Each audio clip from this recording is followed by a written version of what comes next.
On my 18th birthday, I walked out of the system with nothing. No family, no home, just a black trash bag with my clothes and a letter that didn't make sense.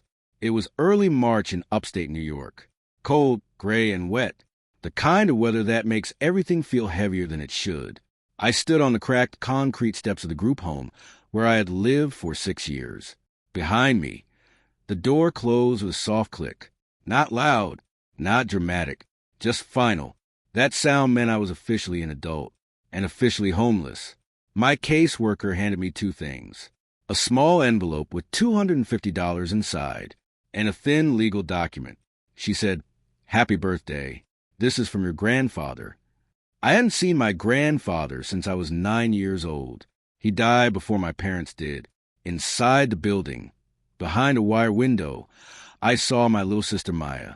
She was 12. Her hand was pressed against the glass. We weren't allowed to hug. Rules. So we just looked at each other. That glass felt thicker than a wall. I didn't turn back when I walked away. If I had, I wouldn't have been able to leave.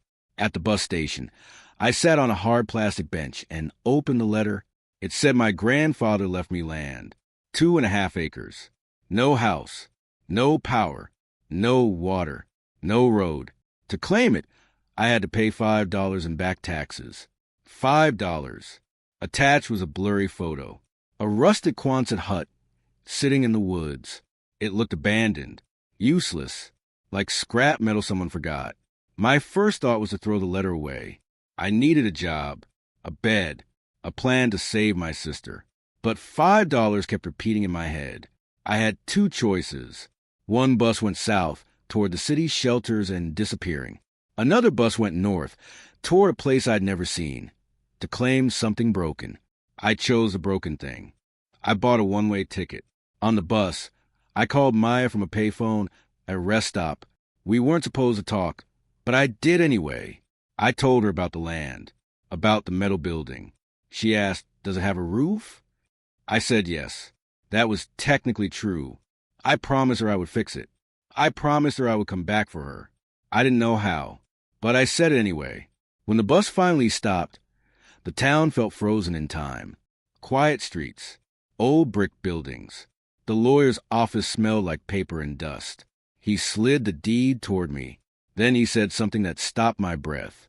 A developer wanted the land. They offered $5,000. That money could have solved everything. An apartment, a lawyer, safety. But my grandfather wasn't careless. He built things. He planned. I said no. The lawyer looked surprised. Then he smiled. He gave me an old iron key. "This opens a hut," he said. I walked for nearly an hour through the woods. No road, just trees and mud. When I finally saw the Quonset hut, my heart sank. It was rusted, bent, surrounded by weeds. This wasn't a home. It was a mistake. I almost turned back, but I unlocked the door. Inside was dark and cold, empty except for one wooden crate, sitting in the center of the floor. I walked toward it slowly, and that's when everything changed. I stood there for a long moment, just staring at that crate. It felt wrong, like it had been placed there on purpose, waiting. The Quonset hut was silent. No wind, no birds, just my breathing and the faint creak of metal. I knelt down and looked inside. Glass jars, old canning jars, packed carefully with straw. At first, I thought it was food, something practical, something my grandfather would do. I picked one up. It was too heavy. I twisted the lid and pulled out what was inside. Cash, old bills, folded tight, held together with dry, cracking rubber bands. My hands started shaking. I opened another jar, then another, all the same. I sat down hard on the cold concrete floor. One bundle slipped apart in my lap. $20 bills spilled out. I counted them once. Then again, $1,000. Just in that bundle. There were dozens. This wasn't survival money. This was future-changing money. I didn't feel happy. I felt overwhelmed. I laughed once, then the sound broke. It turned into crying I couldn't stop. I cried for the years in foster care, for the night my parents died, for walking away from Maya. For the first time, I wasn't crying because I was scared. I was crying because someone had planned for me. At the bottom of the crate, under the jars, I saw something else, a thick leather journal. My grandfather's name was pressed into the cover. I opened it. The first page wasn't notes. It was a letter. Leo, it began, "If you are reading this, you made the hard choice." My throat tightened. He wrote that the money was for me and my sister, that he'd sold his house and lived simply. But then he wrote something that stuck with me. The money is not the gift. The land is, and what's under it matters more than what's on it. Underlined twice. The foundation is the key. I looked down at the cracked concrete floor. The foundation. That night, I didn't touch the money again. I covered the crate, pushed it into the shadows. I slept on old canvas scraps, freezing, staring at the curved ceiling. The wind rattled the metal walls like something trying to get in. But for the first time in my life, I wasn't sleeping in a place that could kick me out. In the morning, sunlight leaked through a gap in the roof. I took $100 and walked back into town. I bought food, tools, a sleeping bag. The man at the hardware store asked no questions, just helped. I worked every day after that, clearing weeds, patching the roof, hauling water from a stream. My hands blistered, my back burned, but every night I went to sleep knowing I was building something. I called Maya whenever I could. I didn't tell her about the money. I told her about the stove I fixed, about the trees, about the quiet. She said, "You sound different." I was. A month later, a letter arrived. The developers were back. Their offer was bigger. And this time it came with a threat. And that's when I realized my grandfather hadn't just left me money. He had left me a fight. The letter didn't sound aggressive. That's what made it dangerous. Thick paper, clean font, polite words. They offered $25,000 for the land. To someone like me, that was unreal money. An apartment, a lawyer, a fast, easy escape. But at the bottom of the page was one sentence that changed everything. If you decline, the county may be petitioned to review the structure for safety and blight concerns. Blight. They were saying my hut could be taken away. That night, I didn't sleep. I kept hearing my grandfather's words. The foundation is the key. So the next morning, I did something different. I didn't work on the walls. I didn't fix the roof. I cleaned the floor, every inch of it. I swept dust out of cracks, scraped rust stains, ran my hands across the concrete. That's when I felt it. A line, perfectly straight, not a crack, a seam, a square, cut into the foundation itself. My heart started pounding. I found an old beam and used it as leverage. I pushed.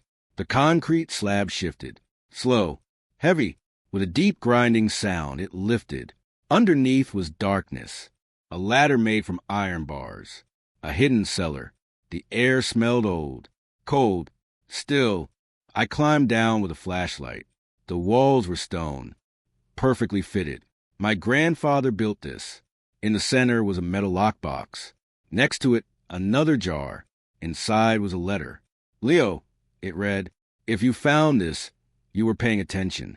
He wrote about his past, about working on geological surveys for the state, about something they discovered. Water, a massive underground aquifer, clean, deep, untouched, and this land sat right on top of it. The developers weren't after the hut. They were after the water. The lockbox held everything. Maps, surveys, legal opinions, proof that whoever owned this land owned the water beneath it. I climbed back up into the hut shaking. This wasn't luck. This was preparation. They thought I was a kid with nothing. They were wrong. That afternoon, I went straight to the lawyer, and for the first time, I wasn't offending myself. I was holding leverage. The lawyer didn't speak at first. He just stared at the papers. Maps, survey stamps, dates going back decades. Then he took his glasses off slowly. "Your grandfather knew exactly what he was doing," he said. "The developers had made one mistake. They assumed no one would ever look under the foundation. They assumed I'd take the money and disappear. Instead, we sent them a letter. Not emotional, not angry, just facts. We owned the land. We owned the water rights. And we had proof." 2 weeks later, They asked for a meeting, not demanded. Asked. They showed up in expensive suits that didn't belong in a small mountain town. They talked about progress, jobs, opportunity. Then they slid a new number across the table. $250,000. $250,000. For a moment, my hands felt heavy. That money could have solved everything fast. But fast isn't the same as right. I pushed the paper back. I'm not selling, I said. Their smiles faded. So I slid my own proposal forward. They could lease access, not ownership. They would pay yearly, forever. They would drill the well at their cost, power the property, and guarantee reduced water access for the local town. Silence. They hadn't expected conditions. They hadn't expected resistance. They hadn't expected me. A month later, they signed every clause, every condition. The day the power came on in the hut, I flipped the switch and just stood there. Bright light filled the space. No flicker, no generator noise. Real electricity. That night, I sat by the stove and made another call. Maya, I said, I'm ready. 2 months later, we were in court. I didn't go alone. The lawyer came. People from town came. The judge looked at my file, at the home I built, at the income, at the stability. Then he looked at my sister and granted guardianship. When Maya stepped out of the courthouse holding my hand, the world finally felt quiet. When she saw the hut, her eyes went wide. This isn't junk, she said. This is home. She was right. It was never about the money. It was about the foundation. And everything we built on top of it.